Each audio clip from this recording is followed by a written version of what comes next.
My best friend accidentally sent me a text message saying that she hates me. Yeah, not good. My best friend and I met in high school and ended up going to the same college where we were in the same sorority, the same college friend group. Then we graduated, moved to the same city together, and now we're in the same friend group post-college together. Our friend group always goes out on Saturdays, and this weekend was no different. So we all went to a bar. I had one drink, but my best friend had 3 to 4, and she was a little tipsy. So at the end of the night, I made sure that she got home safe. We got in the Uber together, dropped her off at her house. So I get my best friend home, I get her inside, and then I get ready to call my Uber to go back home. But this girl begs me to stay. And I don't know about you, but I think one of the best things about the night is getting home at the end of the night and getting into your own bed. So I really did not want to stay, but she was begging me. She was like, please, we can go get brunch in the morning. It'll be so fun. And I was like, you know what? She really wants me to stay. Whatever, I'll stay. So I went and got ready to go to her guest room to go to bed. She follows me in the guest room and is just yapping away. Now I'm exhausted, so I want to go to bed, but I just let her talk and talk until then she gets tired, gives me a hug. We tell each other we love each other, and she goes to her bedroom to go to sleep, and I'm ready to go to sleep as well. So I'm just laying in bed on my phone. Obviously, I can't go right to bed. I have to scroll a little bit. And about 20 minutes after she leaves, I get a text from her saying she's staying in the guest room, so I can't talk bad about her too loudly. I respond saying, huh? Because, huh? Like, what are you talking about, girl? And immediately it's followed up with a super long paragraph saying horrible things about me, complaining about how I'm there in her guest room. What do you mean? Like, I wanted to go home. You made me stay there. And saying that she's looking for a respectful way to get rid of me. I don't know if she meant get rid of me as a friend in general or out of her guest room. I don't really know, but I think maybe both. At that point, it was like 2:45 a.m., so I just packed all my stuff up and left. I mean, you don't want me there? You could have just said you didn't want me there. I didn't want to be there. I wanted to go home. You're the reason I was there. You literally made me stay. I did not sleep at all that night. I just stayed up thinking about what could have happened. What would make her not like me? I haven't changed as a person, and I've always been a really good friend to her. I've never talked bad about her. I'm always supportive. I'm always there for her when she needs me. So I could not even fathom what would cause all of this. The next morning, she sends me a voice memo apologizing for the text. Yeah, not even a call. I guess it was nicer than her sending a text, but yeah, it was just a voice memo. And she apologized for what was said and said that she had meant to send it to her boyfriend, but that she stands by everything that she said in the text message. Okay. In her words, we have grown apart and I am not as fun as I used to be. I have no idea what to do. I mean, all of my really close friends are also her really close friends. So I don't even know who I could confide in about this. Also, which one of my other friends knew all this was going on or that she felt this way? But what gets me is that I did not see this coming. She was acting completely normal. She was initiating a lot of our plans, wanting to hang out with me one-on-one. So I just feel completely blindsided. Listen, in life, you can't control anyone. You can't make anybody be your friend. If she would have just come to me and told me that she had an issue and that she wanted distance in our friendship, that would have been fine. It's the fact that she was being fake behind my back while doing something completely different to my face after we'd been friends for all these years that I have a problem with. And timing could not be worse because my birthday is coming up and my friends and I all had plans to spend it together, but honestly, I just want to distance myself from that whole group. I feel so betrayed, so confused. I have no idea which of my friends I can even trust at this point. Let me tell you, female friendships, they can be rough. Would I be the asshole if I told my younger sister's fiance that she lied about my older sister when they met? Okay, so to set the scene here, we have my older sister Kay, female 32, my younger sister Jay, female 28, my younger sister's fiance Matt, male 32. Kay and Matt met at work about 2.5-3 years ago. He was hired in as a consultant at her company on a few months assignment. They became close, but nothing happened because they probably didn't think it was was professional. I think both, or I know that my sister at least, was hoping that it would develop to something more when his assignment was completed. Kay is a very shy and private person, but even with that, she couldn't stop talking about Matt to both Jay and me. When she turned 30, we encouraged her to invite him to her birthday with the rest of her close friends from work. She was very hesitant and panicked at first, but then she thought, yeah, why not? His assignment was almost done anyways. Matt and Jay, my younger sister, met at that party. 6 months later, Jay told us that she and Matt are a couple. This devastated Kay, and I knew that, even though she held herself together and pretended to be happy for them. I almost made her confess her heartbreak to me because I just couldn't let her hurt alone without any support. She said that she wasn't angry or disappointed, that after her birthday, he changed towards her, and he was even a bit angry. Then when he left, he stopped talking to her. Kay said that she probably misinterpreted his interest in her. I know that she is still heartbroken about it. Matt was assigned with her company some more times again, and it was awkward at first, but eventually they were friends again. Now he's a part of the family. Kay never showed that she's hurt though. Now, I found out that Jay told Matt that Kay had a boyfriend at that birthday party. Matt is very handsome and lovely, and Jay basically wanted him. Matt was shocked at first because he was hoping for something more, but he probably just thought that he too had misinterpreted Kay's interest in him. He is very shy too. After the party, he probably decided to cut his losses and not pursue Kay. Jay, however, kept contacting him, asking him out, being supportive. At first, he refused, but then they started dating. How do I know all of this? Jay's roommate spilled the beans to me, thinking I already knew everything. I am closer to Jay than my older sister, Kay. Matt has now proposed to Jay. I feel sick because I want to tell Matt what happened so he makes an informed decision.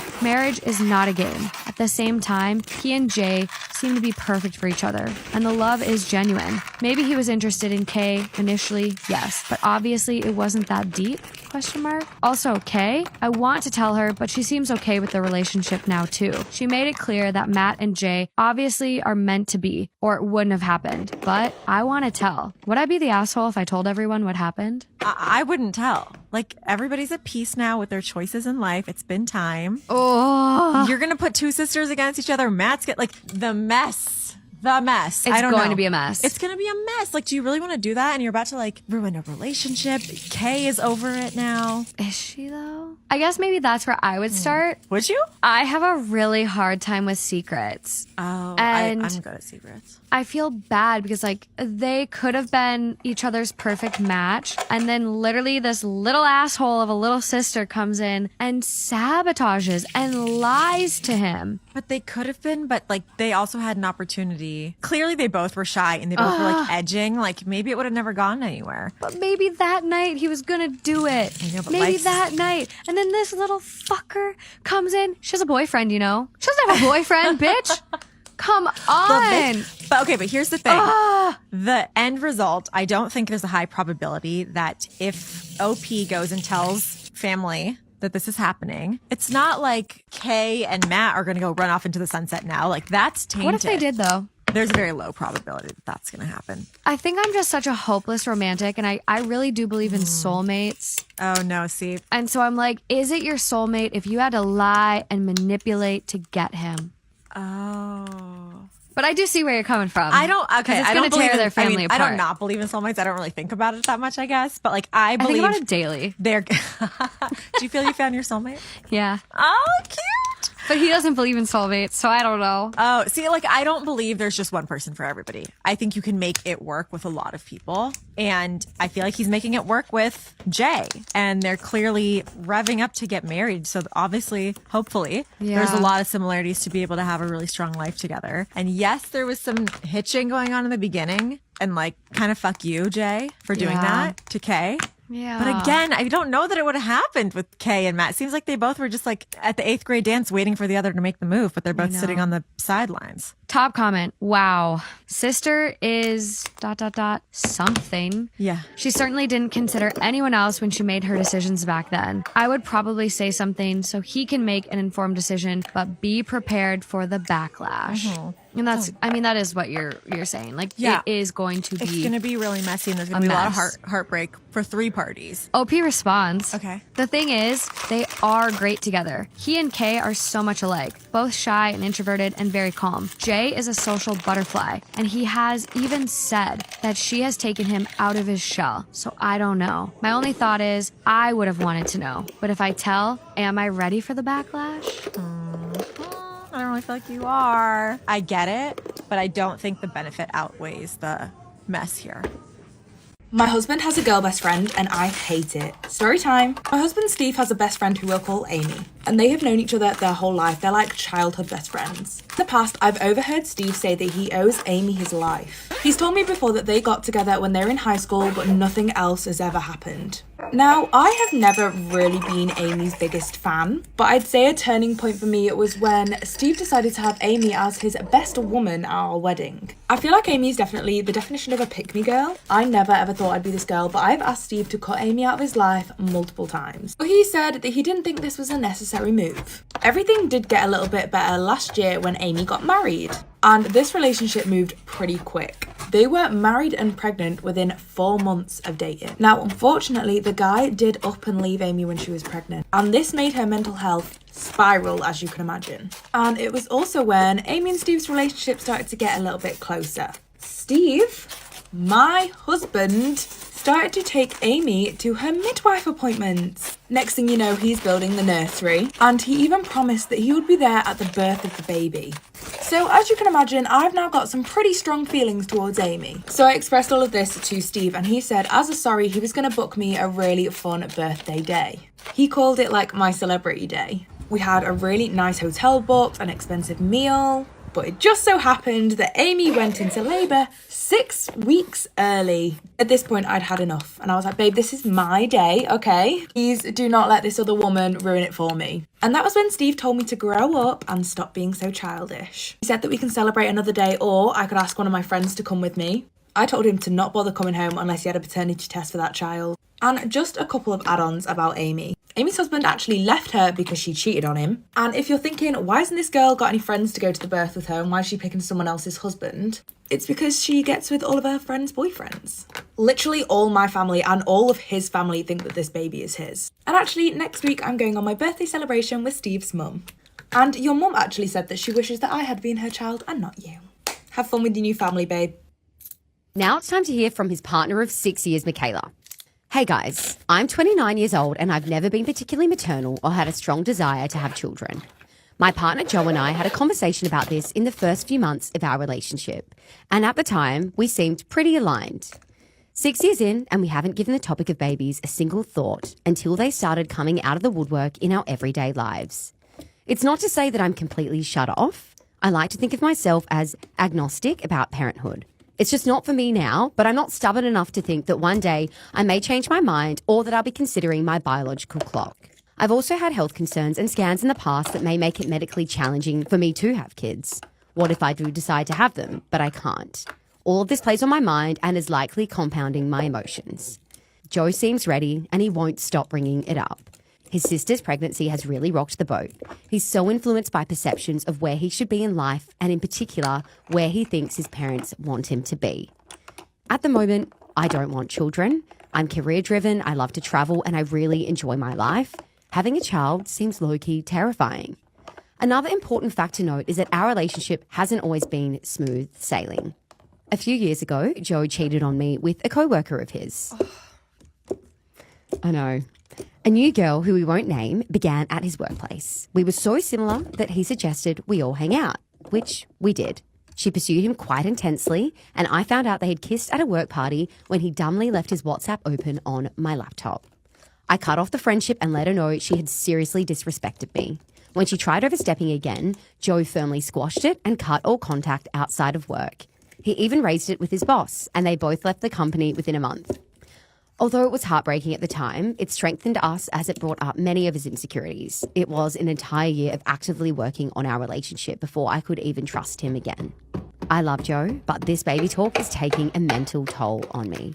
We're having this chat multiple times a week. It makes me feel quite unstable, as if there's an invisible ultimatum and pressure to know exactly what I want for the rest of my life. Second, or else I need to pack my bags and go. He's not said this or made an ultimatum, but there is a heaviness in the air, and that makes me worry that this is the case. If I flip the question on its head and asked if I would have kids to keep our relationship, this would be a huge thing for me to consider, as there's so much at stake. Is it normal for me to bring a kid into the world under that pretense? I would love to spend the rest of my life with him, whatever that looks like. If it is make or break for him, I would be devastated. Of course, I could pick myself up and carry on with my life. I have a good career and a strong support group, but I do truly love him. If we did break up, I would need to make this a huge disclaimer for any other relationships moving forward, especially as I'm approaching 30, so that I don't ever experience this again. Michaela. So my dad insists that I still call him daddy, and I'm starting to think it's a weird fantasy of his. Story time. So I'm a 25-year-old girl. I have been moved out of home for 5 years now. I am literally married and expecting my first child. I am a grown adult. And believe it or not, with the statement I just made, I actually come from a very functional and normal family. Or so I thought. My mum and dad were both very, very present. They're very happily married. I live literally the other side of England to my family. I don't really see them very often. And our main kind of way of contact is texting. So I don't actually speak to my mum or dad very, very often. And just because of the way life works, I actually haven't physically seen them for 2.5 years. I am so excited to have gotten back to them this year. Basically planned to do this massive thing for my mum's 60th birthday. Oh my god, I was looking forward to it so much. Now, because this was a surprise and my dad wanted to do his best and pull it off for my mum, we actually ended up FaceTiming quite a bit before the party. Obviously, I was like, hi dad, like as you do, answering FaceTime. He suddenly got really, really sad, and I was kind of like,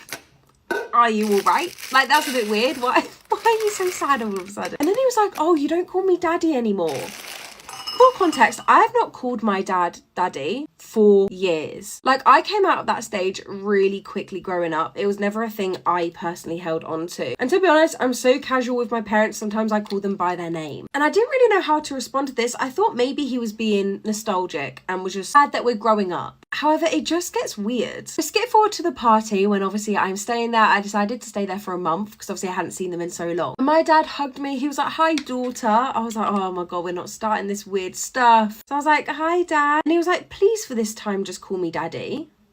I was kind of like, no, that makes me a little bit uncomfortable. It's got a very different meaning when you're a certain age. No. And he wouldn't drop it. He literally kept asking that I call him daddy. He said he enjoyed it.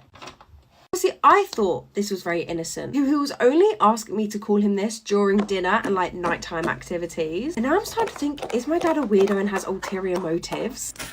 How do I heal after my boyfriend tricked me into a threesome with the girl he was cheating on me with? You gotta tase him. Both of them.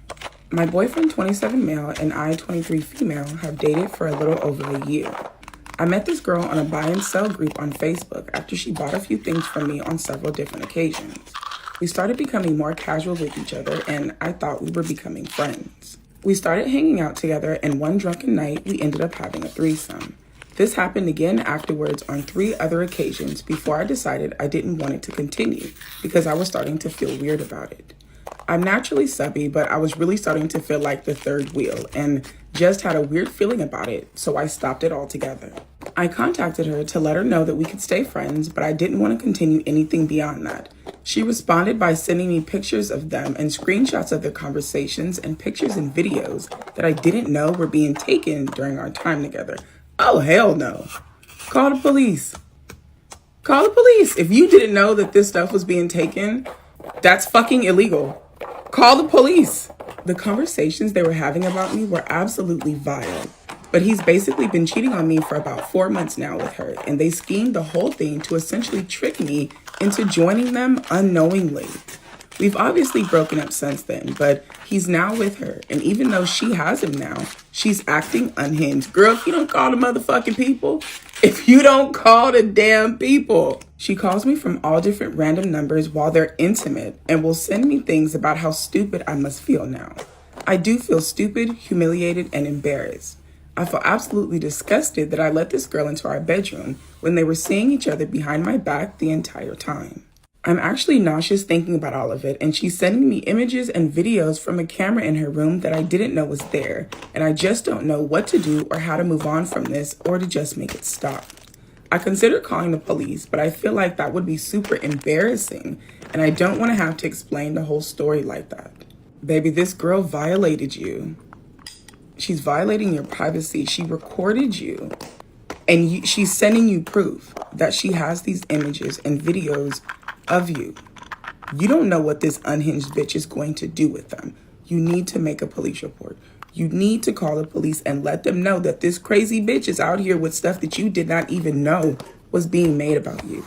You need to call them. This girl and your ex-boyfriend are absolutely disgusting people. There is nothing for you to be embarrassed about. You were tricked by two people that you trusted because you trusted them. That's the only reason that it happened. There's no reason for you to be embarrassed. These are absolutely vile people. Disgusting, nasty, horrible fucking people. No, baby, you did nothing wrong. You are the one person that is not to blame for any of this. You need to go to the police and make a police report and change your fucking number.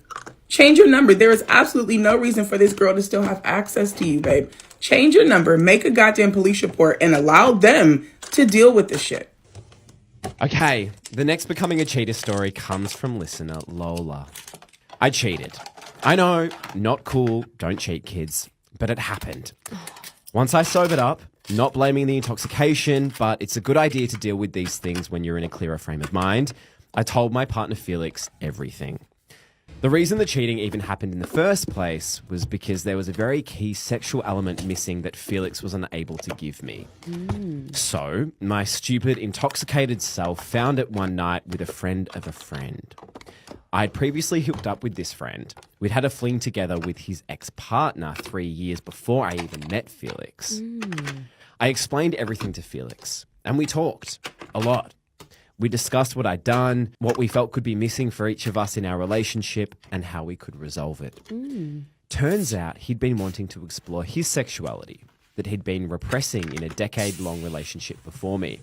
So now we both have avenues to get our needs met. It's been a year since, and I'm still seeing the friend I cheated with. And he is seeing a special friend of his own. We've put in place boundaries, such as no intimate communication between hookups, telling the other when we are hooking up, complete sexual safety, and more. And it's been working like a dream for over a year. While I never think cheating is okay, and I do regret the way we got here, I also believe that this only ended up happening because I spoke openly about my actions as soon as possible. Felix is a magnificent human who can empathize with my needs and be open about his. If I could go back in time, I would have had... I love reading. If I could go back in time, I would have had the discussion before I cheated. But we're all human and we all fuck up. I do believe you can come back from cheating if you're completely honest with yourself and your partner about what it is that you want. Lola.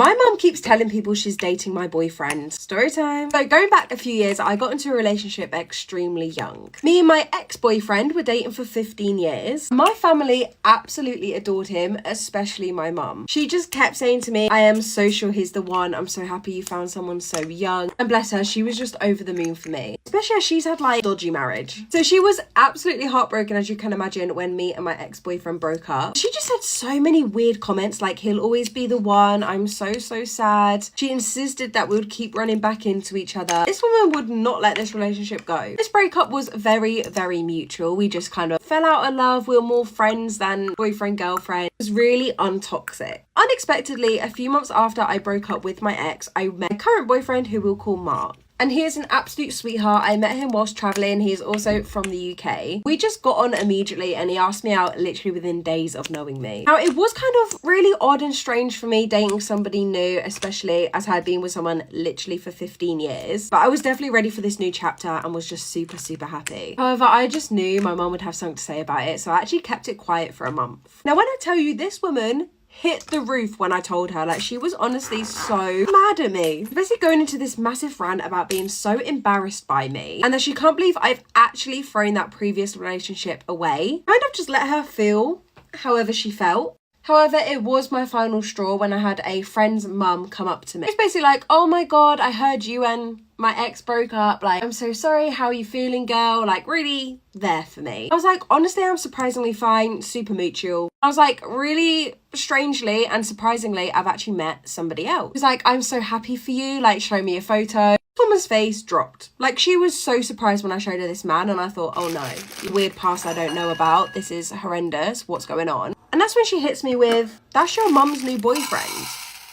So confused. Never been more confused in my life. I head straight to my mum's. I am so confused at this point. She basically said to me that she didn't want people thinking that she didn't want the news spreading to my ex, so he still had faith that me and him would get together, so it can eventually still happen. Tracy said that it's going to be easier for him and everybody else to think that this is actually her boyfriend and I'm just confused. Honestly, I was ready to book her into an insane asylum that current moment, because what do you mean?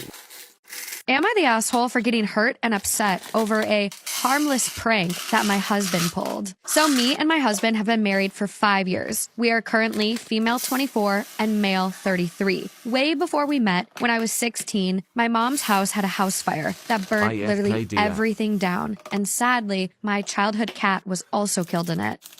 I remember my mom and brother waking me up screaming, fire, fire, get up, get up. We crawled out under the smoke, and luckily my neighbors had already called the fire department and they pulled us out. We lost literally everything. We were devastated. So that was a while ago, but it still really scares me. And I check outlets and our stove and candles and everything all of the time. My husband knows this about me. So 2 nights ago, I went to bed early because I am 34 weeks pregnant, literally about to pop. I was sleeping for a while before, for some reason, my husband decided to wake me up by yelling, quote, baby, there's a fire, fire, fire, fire, get up. As quick as I could get up at 34 weeks pregnant, I did and grabbed my purse. I was just in automatic shock and just autopilot and knew what I needed to grab. I made it all the way down the stairs, yelling for my husband to follow me before he started laughing and telling me it was a joke. It took me a minute for that to process. I stood there with an open mouth while he laughed and ushered me down the rest of the stairs. I sat down on the couch and just started sobbing. It was genuinely the hardest I've ever sobbed. It's like I couldn't get myself to stop and my whole body was shaking. My heart was racing and I couldn't breathe. I've never had this experience before. I was genuinely so panicked. I was so fucking upset. My husband apologized and was like, quote, oh my God, I'm so sorry. It was just a joke. I just cried until he eventually was like, quote, what the fuck? It was just a prank. This is really dramatic. After a few hours, I'd calmed myself down and went to apologize to him. He wouldn't accept it. He said I was being overdramatic and made him feel like shit for a harmless prank. So I guess, am I the asshole? I've never been good at taking jokes. I've been trying to be less sensitive, but I don't know.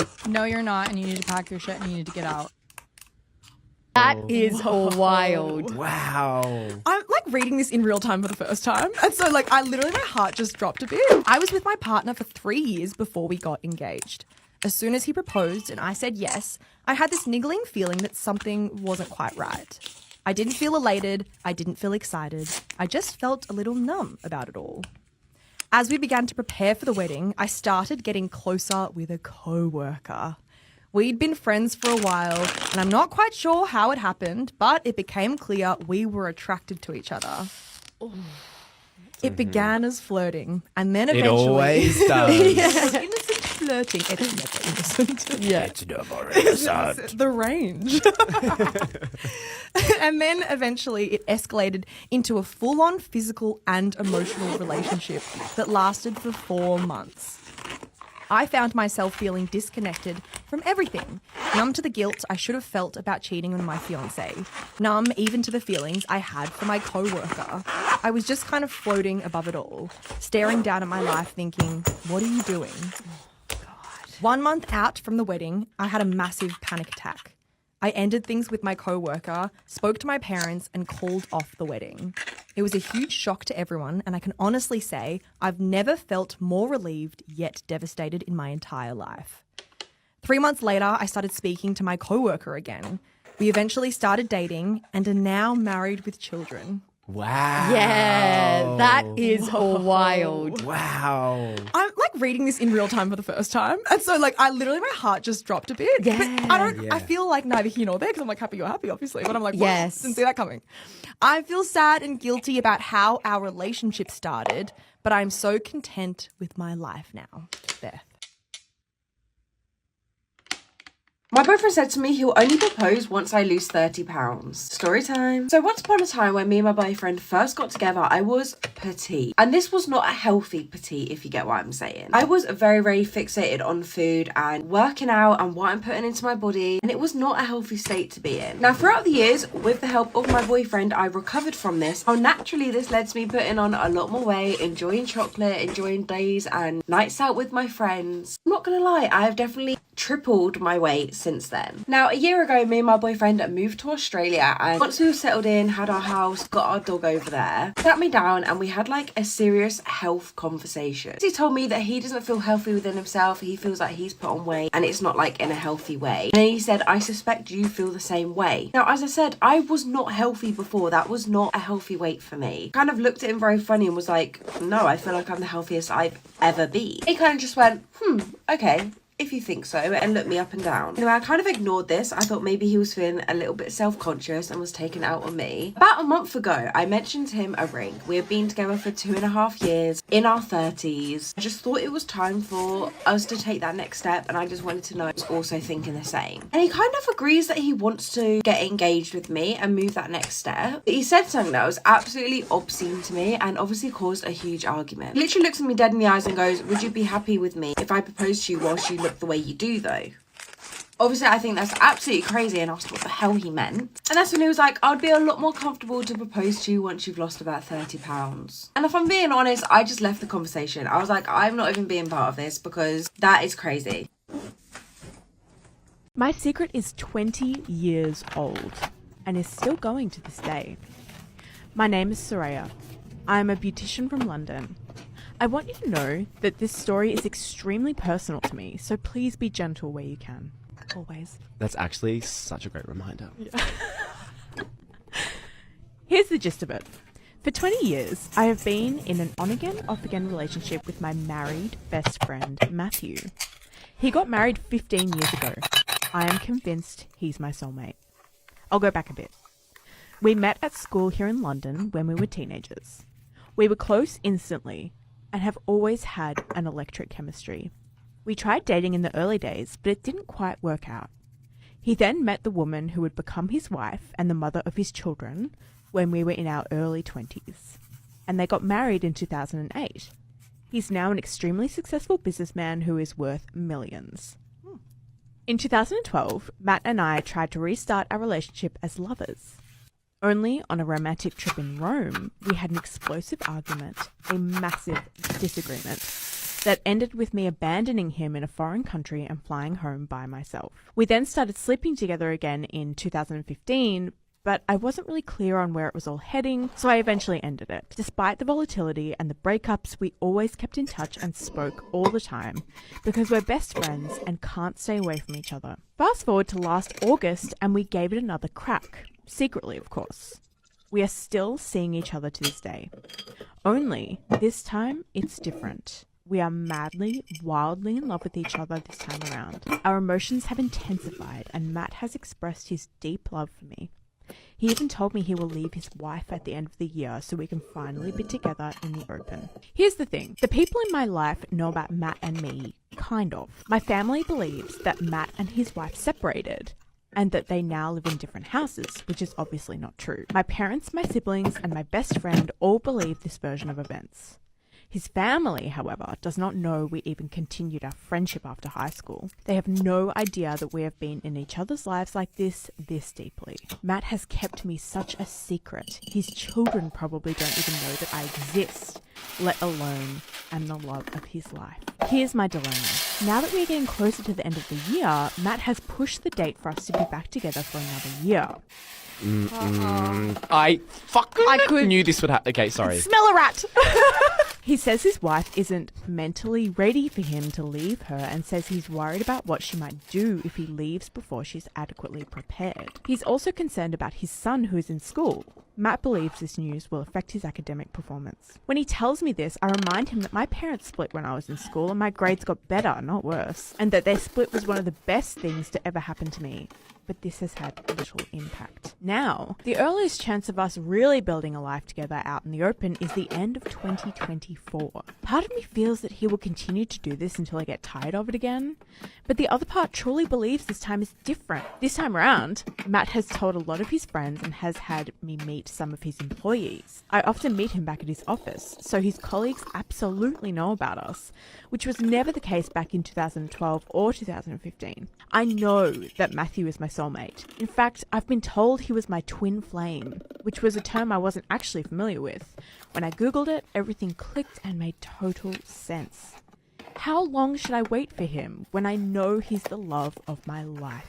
Storytime about the ghost that follows me. When I was in my teens, my cousin and best friend made a Ouija board. I was skeptical whether it worked or not, but agreed to try it out with her. We get everything set up and my cousin starts asking the board questions. It starts answering and saying weird things that my cousin didn't even know about my life. Some of my deepest and darkest secrets were coming out of that thing. I started to panic and I told my cousin that I wanted to stop. We said our goodbyes and closed it up. I thought that was the end of it, but that night we started hearing footsteps in her room. This was something that neither of us had experienced in that room ever. When I went home, the footsteps followed me and continued to happen in my childhood home. When I told my parents, my dad chalked it up to the floor settling after we laid new flooring in the previous years. Then we moved into a new home that had been converted from a garage to a business to a home by my family. I mention this because 1, no one had clearly ever lived there, and 2, the floors under the carpet and laminate were cement. However, the laminate would still creak as if a full-grown adult was walking on it. Shortly after, I moved into my ex's apartment and same thing. The footsteps again, but this time, shadows started appearing. It had gotten so bad that my best friend and roommate, who's a major skeptic, didn't want to be there alone. I didn't think it could get any worse, but it did. Part 2 of the ghost that follows me. I eventually moved out of the apartment. I moved in with my mother and sister in a different city. Her duplex went from no paranormal activity to an insane amount in just a few days. They would feel hot breaths on their face at night when they slept. My aunt started hearing giggling in a different room when she was alone, and I even heard someone say in an eerily tone, "Mommy," at 3 in the morning once. However, the craziest part is that the duplex mysteriously caught fire. When the fire department came and did their investigation, they had no explanation as to how the fire started or what caused it. After that, we moved into a new modular home who only had one previous owner. The footsteps started again. I found a pretty doll at an antique store, and eventually the doll started to move around on its own. There were times I caught it wave at me or move its head. It got to the point that I had to hide it away because it moved so much and it scared me so badly. I recently moved into an apartment in my hometown and the footsteps are here now. Things keep getting moved around too. I'm seeing the shadows again and it feels like I'll never be free of this thing. I don't know what to do, but I'm scared and terrified it'll always follow me. Storytime about how my boyfriend gave me sleeping pills before his boys' night out. I had been dating my boyfriend for a year and we always had a pretty trusting relationship. One weekend, he was going to have a boys' night out with his friends and I was going to stay home. However, earlier in the day, we had gone into an argument about how he never checks his phone while he's out or replies to my text to check in. He said he shouldn't have to check in with me while he's out and I disagreed because I just want to make sure that he's okay. Fast forward to later that night when he's getting ready, I told him that even though we're fighting, I still expect him to keep in touch with me. He agrees this time without putting up a fight and asks me if I want to have a drink with him before he goes. He makes us some cocktails and we drink them together while we wait for his friends to come pick him up. When his friends get there, he kisses me goodbye and leaves. Not even half an hour later, I'm knocked out cold. I remember waking up once just for a second to use the bathroom, but then knocking out again. In the morning when I woke up, he was asleep next to me and I was really confused as to why I slept so much when I wasn't even tired. When my boyfriend woke up, he mentioned how nice it was that I hadn't messaged him and how I must have slept through the night after those cocktails. This raised some red flags and I quickly questioned him about what was in the cocktails. At first, he called me crazy and told me that he didn't do anything to them. However, after about 20 minutes of accusing him, he finally confessed.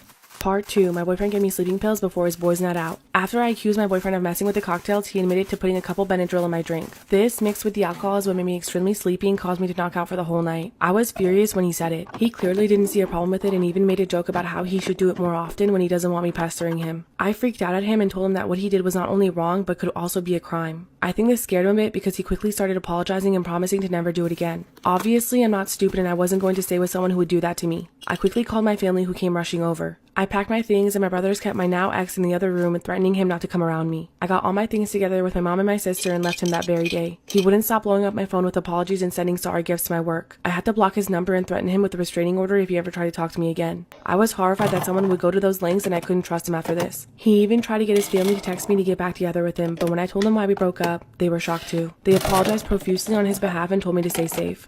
Am I the asshole for asking the bride if my 3-year-old can wear white to a wedding? I'm really torn by this. My brother, 31, is about to be married. I, 33 male, am one of the groomsmen. My wife had informed me that our daughter, 3, will be wearing a white dress to the wedding. I wasn't sure if this was appropriate, as it is mainly brides and flower girls who wear white. My wife didn't care if any little girls wore white at our own wedding, and others that she knows says they don't care either. My daughter will be the only child attending amongst about 80-ish guests, as she is the only grandchild in either family. There are no flower girls or page boys participating in the wedding. I try to be considerate as possible, as obviously it's not my wedding. So I asked my brother whether there's an issue with it, and he says there will be. White is strictly for the bride, which I respect. Her wedding, her rules, and I don't want any drama. Now my wife is calling me out on it, calling me all sorts of names, saying that I should have stood up for my daughter, saying I should have kept my mouth shut and not mentioned anything, and just rocked up with her wearing her white dress. She wants the bride and groom to pay for a new dress, which was a hand-me-down from the beginning. I am fine to go get another dress, but now it seems like she won't back down out of principle. I feel like I did the right thing, but by my wife's reaction, it makes it seem like it wasn't. Am I the asshole for checking with the bride and groom? Would you be mad if a baby showed up in white? I think, well, yeah. Because, like, Would you? Well, like, I will have flower girls. Okay, but pretend you're this bride. I'd be annoyed. You'd be mad if a baby showed up to your wedding in white. Yeah. I can't even say it without laughing. I'm sorry. I'm fed up with my boyfriend sneaking things into my food. My 29 female boyfriend, 33 male, moved in with me around a year ago. We've been together for 5 years now. Before we moved in, we would mostly eat out together or grab something easy from the store and eat at mine. Not his. He lived with his parents. Since moving in, he has become a Gordon Ramsay wannabe. He says that he's a trained chef. He used to work at Mackey's, but he understands food hygiene and wants to cook more adventurous food. I'm not against that, and I'm happy for him to experiment and cook whatever he fancies, as long as the mess doesn't get left behind in the kitchen. I feel it. All right, baby, you want to go in there and cook? Go in there and cook. Let your little chef heart soar, but clean up after yourself. Here's the issue. I'm incredibly picky. I know I'm not a child and I should just grow up. Trust me, I've heard it all. And don't get me wrong, I've tried so many new things since being with him that I've actually surprised myself. I truly don't think being a picky eater equals childish. I don't, because why am I childish that I just don't like certain things? Like, people don't like certain things for a plethora of reasons. A lot of reasons why I don't eat certain foods is because I have an issue with texture. If it feels funny in my mouth, I can't eat it. If it feels funny in my teeth, it literally makes me cringe. That doesn't make me childish for being picky about certain foods. That just means I don't like all the things that you fucking like. That is so strange to me. The picky eating is more than just picky eating. It's a fear. If I eat something I'm not sure about, I tend to get a bad stomach ache and get sick. If the environment that things are cooked in isn't clean, I just won't eat from there. Or I'll get something that won't make me sick if I eat it, like fries, for example. It's mostly meat products and a select specific few of other random selection of foods, mainly related to texture or poison risk. Just like I fucking said, just like me, I have a thing with texture. That doesn't make you childish. That just makes you a person who don't fucking like everything. There's nothing wrong with that. I've been like this since I was a kid, and overall, it's not a massive issue. Most places have things on the menu that I will eat, and if not, I'll always ask if they can take something off of the food. My boyfriend, however, has taken it upon himself to try and sneak things into what he's cooking for us. That is not okay. That is not okay. Like, if you tell me that you're making a specific meal and this is what you're putting in it, don't add anything else. Don't try to sneak something in there, specifically something you know I don't like. Now I feel like you're trying to poison me. I can't trust anything that you're making for me. Because if I tell you I don't like it and you put it in there anyway, you don't give a fuck. You're definitely going to put something in there that'll make me sick. Like, no, I can't trust nothing that you're going to cook for me. For example, he snuck mushrooms into a ragu recently. He's tried to sneak peanut butter into sauces. He even tried to tell me calamari was an onion ring. I don't eat pork, and he made a meat sauce with beef and pork mince. These are just examples. I think he expects to have an aha moment and catch me lying. I've had people doing this to me from a young age, and I'm an expert at stopping it. For example, I'll glance in the bin to see what packaging is in there before I eat. I inspect every mouthful of food. I eat sauces separately so I can see my food. I check what's on the cutlery in the sink.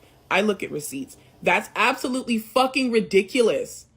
She has to do all of these things because she doesn't trust people when it comes to food, because motherfuckers won't accept the fact that she don't have to like everything that they do. That is terrible. That's absolutely fucking disgusting. I would literally never eat around anybody else.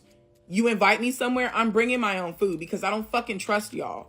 And that's too much fucking work. I gotta look through the garbage. I gotta check receipts. I gotta look in the goddamn sink. Like, that is so fucking crazy just to eat a meal when everyone is aware of what she likes and what she doesn't. That's fucking crazy. I have a huge mistrust with people and food, and this is only making matters worse.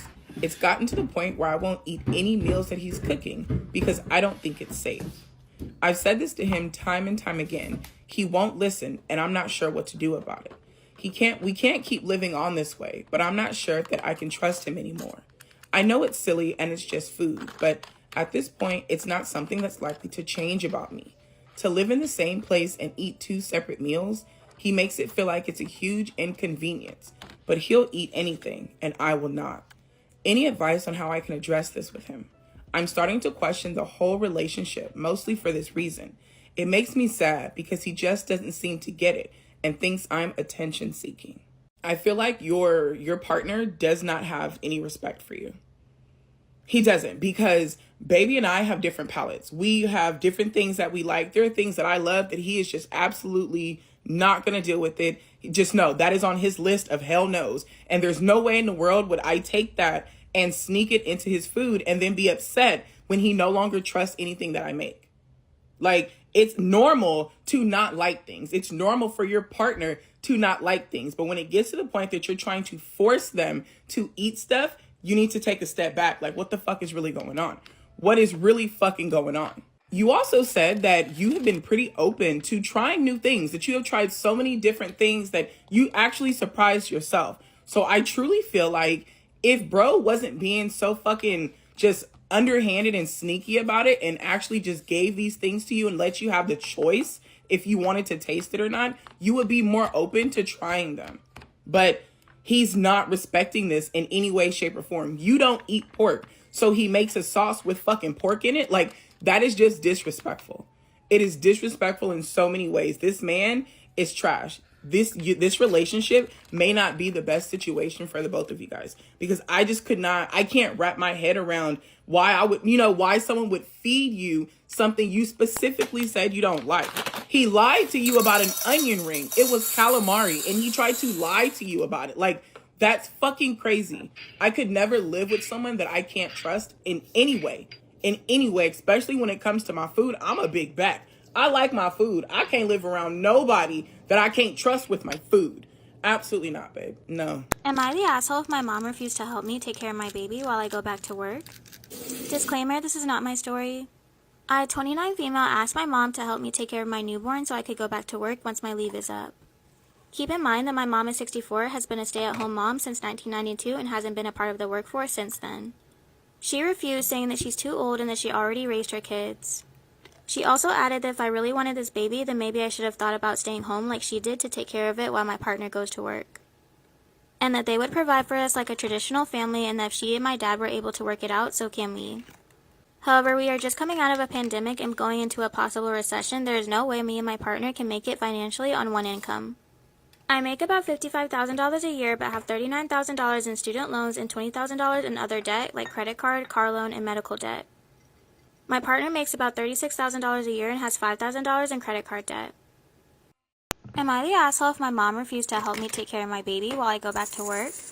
Disclaimer, this is not my story. As a higher breadwinner, I have the obligation to go back to work since I have the most at stake. We are currently in a small 1-bedroom apartment and would need to save money to move into a 2-bedroom once the baby grows up in a couple of years. I explained all of this to my mom. She said she would charge me $20 an hour for each hour she takes care of the baby. Plus late fees if we are late for pickup, and we must provide her with the car seat, stroller, bottles, and pretty much double of everything we have at home. Also that she won't step foot in my house for her own personal reasons. I want to save money to bring down our debt and don't want to pay her as much nor invest as much in double of everything, as it will spiral into more debt for me and my partner. I'm on the fence about enrolling my baby in infant daycare. Due to our jobs, we can't work from home, so we are desperate in the need of childcare. Everyone else in our family works full-time, so they can't help us as they work a similar 9-to-5 schedule. Will I be the asshole if I told my daughter she has 2 weeks to start looking for a job, or she's out even if she has nowhere to go? Disclaimer, this is not my story. My daughter, 22 female, moved in with my wife and I in February, and she doesn't work. She can't keep a job for more than a few weeks because she starts drama and gets fired. She isn't in college, she sits in her room all day, every day, her hygiene is bad, and her room is a pigsty. If you say anything to her about her behavior or do something with her life, she either mouths off or just walks away. It's like walking on eggshells saying anything to her. I've already went up there twice now since she moved in to help her clean her room. I went up there today because it smells like a barnyard again in the house, and there was dog bowel movements all over the carpet. The dog also chewed the corner of her bedroom door. There was dog food all over the floor, bowls and plates with moldy food everywhere, clothes everywhere, wrappers, and soda cans everywhere. The toilet had a dark yellow stain in the bowl. It's just appalling, and I'm livid. Will I be the asshole if I told my daughter she has 2 weeks to start looking for a job, or she's out even if she has nowhere to go? Disclaimer, this is not my story. I did yell at her because I'm sick of my house smelling bad because she won't clean her room. She has depression and refuses to take medication for it. She lied to me about taking it. I had found a full bottle of Zoloft that was prescribed to her in April. She stopped doing online therapy and lied to me that she was still doing it. She recently asked me if I could fund a trip for her to go to an out-of-state concert. You're well enough to do that, but you can't do anything else. I've noticed she blames everybody else for her problems and never takes accountability. I told her she can't use her depression to do nothing forever. A lot of people have anxiety and depression and still have jobs because they have no choice. She tries to guilt trip me by saying all I do is yell at her, she doesn't bother anybody, I don't waste money on her, and why do I care if she's in her room all day? I said because it's not a way to live and I don't want to support you forever. She has no friends and nowhere else to go. I don't want to kick her out, but she's not progressing staying here. Am I the asshole for not inviting my stepsister to my engagement party? Disclaimer, this is not my story. I'm a 27-year-old female and my fiance Ryan is 28. My parents divorced 15 years ago when I was 12 and my mom remarried 2 later to Tom. Tom has 2 kids from his last marriage, Lily and Anne. Lily is my age, but I'm a few months older than her. Lily never attempted to bond with me even with my attempts, but Anne did make an effort. I met Ryan my junior year of high school and we had an on and off relationship throughout high school. We broke up at 18 and then reconnected years later when I was 25 and have been strong since. Lily hated this because she apparently never dated anyone in high school and didn't have an official relationship until late in college. In high school, I could never have Ryan or any other boyfriend over to hang out because she would get insanely jealous. She made a whole scene when we went to senior prom together. She also had a meltdown when we announced our engagement through social media. Whenever I did break up with Ryan, she would rub it in my face. Am I the asshole for not inviting my stepsister to my engagement party? Disclaimer, this is not my story. Whenever I did break up with Ryan, she would rub it in my face and say I never deserved him, how he doesn't like curvy girls and stuff like that. My mom and I went through engagement invitations a few days ago and I specifically told her that only Anne and Tom are allowed to come and Lily is strictly not invited. My mom told Tom, who got upset, and then told Lily, who then called me, and that created a whole mess. She called me absolutely furious, saying that I was insecure and she's now going to wear white to my wedding since I want to make this about myself. I'm very upset and my mom told me that I just need to invite Lily because we're sisters and if I had in the first place then this drama wouldn't have happened. I then told my mom I'm no longer contacting her until she apologized.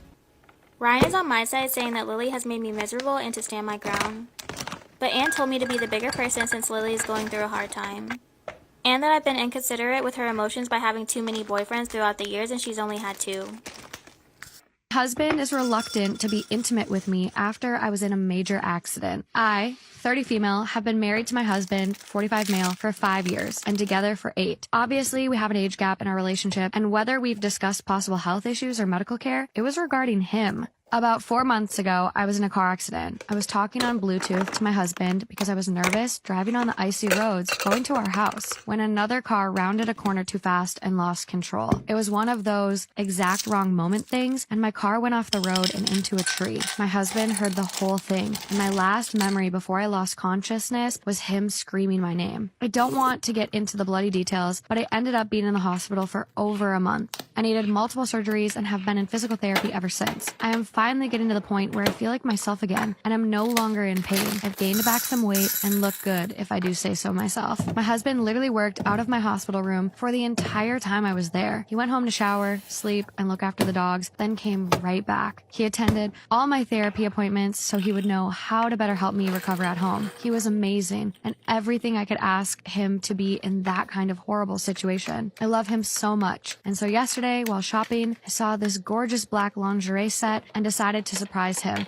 Don't cry. Sorry. You're gonna make me cry. We haven't had since before the accident, and every time I try, it feels like he makes an excuse or expresses some concern about some random body part of mine that is no longer injured. He was on his laptop in bed when I came in wearing my new purchase, and I could tell he was taken by surprise. He was definitely... But then he lost it and pushed me away, saying that we shouldn't rush this and he doesn't want to jeopardize my recovery with... I was crying by the time he ended the sentence and said, I'm fine. The doctors say is fine. But he was already walking into the bathroom and turning on the shower. I don't know what to think. Is it the scars? Is the memory of me in a hospital bed, unable to even sit up by myself, repelling him? I finally am starting to feel good about myself and my body again. And the fact that he won't touch me is really hurting my mental health. It's probably a long shot, but has anyone else experienced this? I'm just so glad that I'm picking up that he's just more worried about her well-being, because when you first said this story, like, I was literally about to lose it, thinking that she went through this traumatic experience and then her husband was just like not interested in her anymore. I do have an update. Last night when we got in bed, I curled up next to my husband and held him while I said basically, quote, we've been through a lot. Would you be willing to get therapy with me to make sure everything is all right for both of us? I love you so much and I don't want any underlying trauma to affect our relationship. He was silent for about 10 seconds and then the floodgates opened. I've only seen him cry once or twice in our entire relationship, at our wedding and the first time I told him I loved him. But I held him while he sobbed for what was probably an hour. He kept apologizing for it, and I had to keep saying, don't be sorry, I'm here. Cry if you need to cry. My heart. Oh my God. Okay. And I shed some of my own tears. It was an exhausting but ultimately extremely cathartic experience. When it was all over and he was able to say more than a few words, he told me that there was about 15 minutes when he was sure he had just heard the love of his life die. Then we got to the hospital and the doctors made it clear they would do everything they could, but the extent of my injuries were extreme and severe. Then he spent hours calling family members, waiting, pacing, and trying to grapple with the fact that I might die and he might be alone. Then I spent 5 days in the ICU, mostly unconscious. He said he's never known fear like that in his life. In the end, we agreed to go to individual and couples therapy and even touched on this thing wherein he admitted that he knows objectively nothing bad will happen to me if we have, but for some reason it is sparking this protective instinct that makes him want to treat me like glass. So we're working on it, and our marriage is amazing. He's the love of my life, and we can get through this. They're so cute. It's like sad. There's so many emotions that I had throughout that entire story. Yeah. It's like beautiful and sad. And there's another update. Okay. Someone commented on the original one. No, I'm not crying at 7 a.m. You are.